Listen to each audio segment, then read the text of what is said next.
the largest church today in the Muslim world is in Iran.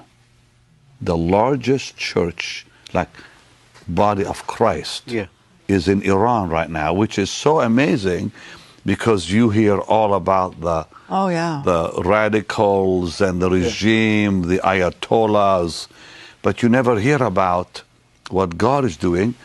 It's the underground church. What do you know? Tell me. I've been to Iran twice. You have? Oh, yes. I love Iran. I pray for Iran a lot. Marilyn, Yes, sir. That's another thing I did not know. So, well, how did you get in? I got in that I was just coming in to be a tourist and that I wanted to see certain things. And I got to the underground church and ministered to the underground church. Then, you know, I began to get literature in. Also, I've helped get quite a bit of literature in through another country that takes it in. I'm not going to mention the country. Of course you can't, Yeah. So, yeah, I love Iran. But what's happening in the church? The church is growing. The underground church is growing, and I went to the underground church services. I've never heard worship like they worship. How? Oh, there's something about how they began to worship, and I don't know the words, you know, and I don't know the language, but your spirit just gets into it. I don't think there's any group of people I've ever been with like the Iranian Christians that worship. I've only had one experience with Iranian pastors. When I was in Istanbul, Turkey, I was preaching at a large Armenian church in Istanbul. And 40 or so pastors drove from Iran and came to the service. And I was so touched by that, like you can't believe.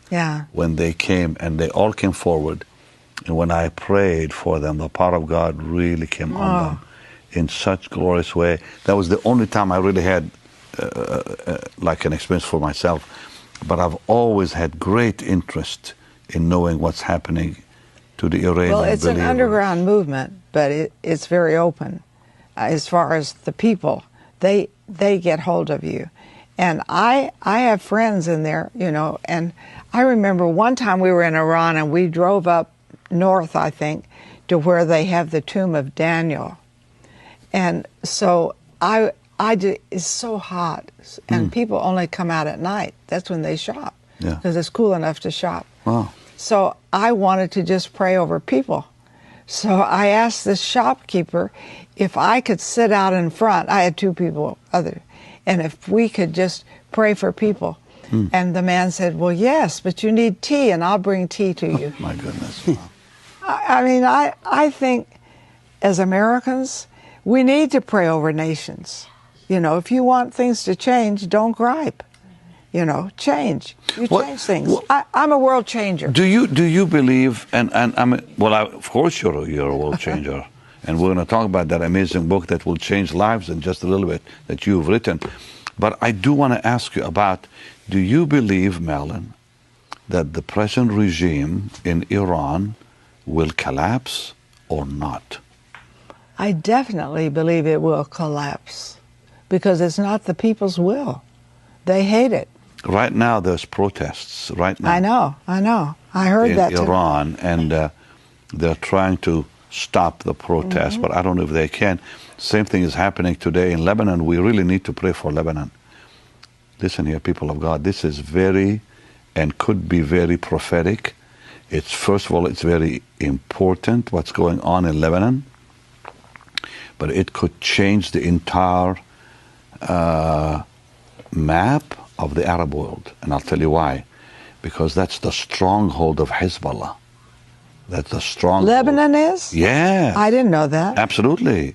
Lebanon today is Iran's proxy. It's the place where Iran operates through. And they're trying to establish themselves also in Syria. Remember that.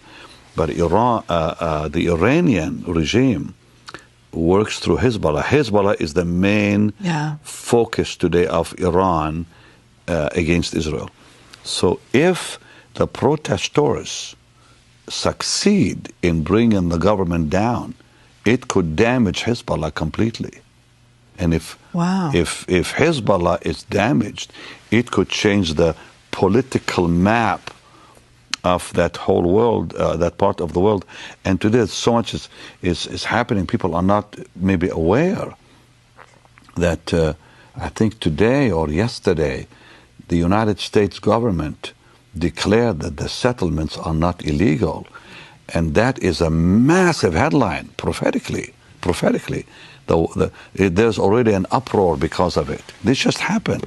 Wow. Yeah. Could we just pray right now? Please, I want you to. But I've got to explain to you, sweet people, because this will involve Iran, the critical moment.